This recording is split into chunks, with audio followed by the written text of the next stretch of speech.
In today's video, I am going to explain anatomy and function of rectus abdominis.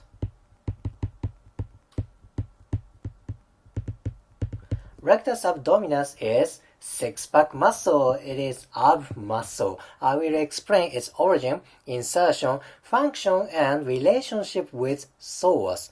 Let me start from origin. Origin is upper part. It's about here. Origin is 5th through 7th costal cartilage. 5th through 7th costal cartilage. So it's basically on rib cage and it attaches on the tip of sternum. This part is xiphoid process. Xiphoid process is the most inferior part of sternum. This is about it. 5th through 7th costal cartilage and xiphoid process. Where is insertion? Insertion is here. It's simply pubis. That's simple, right? Upper part is origin. Lower part is insertion. And what is function of rectus abdominis? That is, of course, trunk flexion. Trunk flexion, this is sit-up movement, right? But when you do weight training, when you do ab training, you notice, depends on what kind of ab training you do, then different part is activated. Such as when you do sit-up, upper fiber is activated more. Then when you do leg raise, then inferior part gets more activated. How come? Here's why. When you do sit-up, upper part is more movable. Then your pelvis is kind of stabilized, right? Pelvis stabilized. Upper part more movable. Thus, upper fiber is more included for sit-up. Vice versa, when you do leg raise or pelvic movement included exercise, lower part moves more. Then, upper part is more stabilized. In that case, in such a leg raise movement, lower fiber is more activated. Upper fiber is stabilized. I have to say that again. For sit-up, upper part moves more. Lower part around pubis is more stabilized. That is why upper fiber is more involved in sit-up movement. For leg raise movement, pelvic part is more movable. Upper part is more stabilized. Thus, in such exercise, lower fiber is more activated. This is very important thing to understand for training, ab training. Right? This is origin, insertion, and function. Let me talk about relationship with psoas. Alright, this is rectus abdominis. Left side rectus abdominis is removed. Deep to ab muscle and deep to internal organs, there is psoas like this.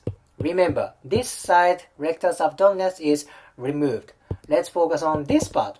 Deep to rectus abdominis, there's psoas running like this.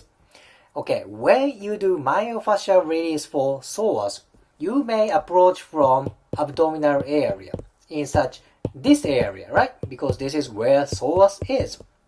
However, thing is, in front of psoas, there's rectus abdominis.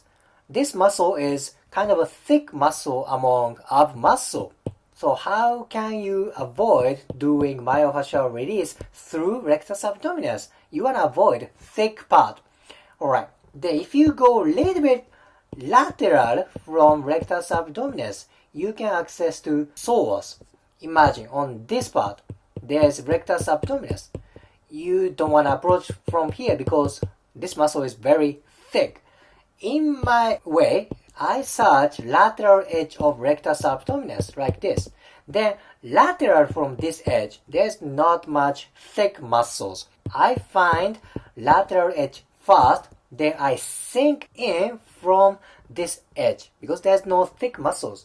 There's only thin muscles. That is why I can go deeper more easily. If you are about to access psoas right on the rectus abdominis, that may be hard to go because rectus abdominis is simply thick muscle. I hope this landmark can help for your psoas myofascial release, because releasing psoas affects for core movement and hip movement a lot. I use landmark of rectus abdominis to do myofascial release for psoas in more efficient way. Or at last, I want to explain interesting relationship with pec major. Remember, this is rectus abdominis, and if you look carefully, it looks like there's connection between pec major and rectus abdominis. This red part is inferior part of pec major. Yes, there is myofascial connection between rectus abdominis and pec major.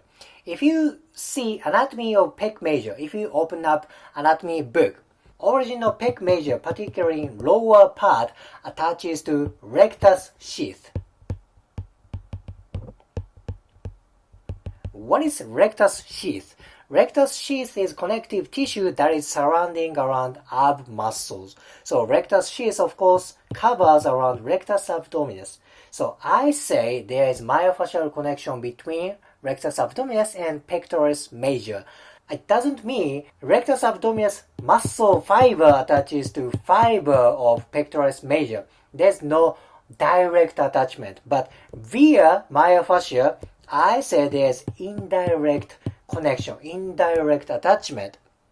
So if lower part of pec major gets tight, maybe this tightness affects for rectus abdominis. Vice versa, if rectus abdominis is tight, maybe this tightness affects for pec major.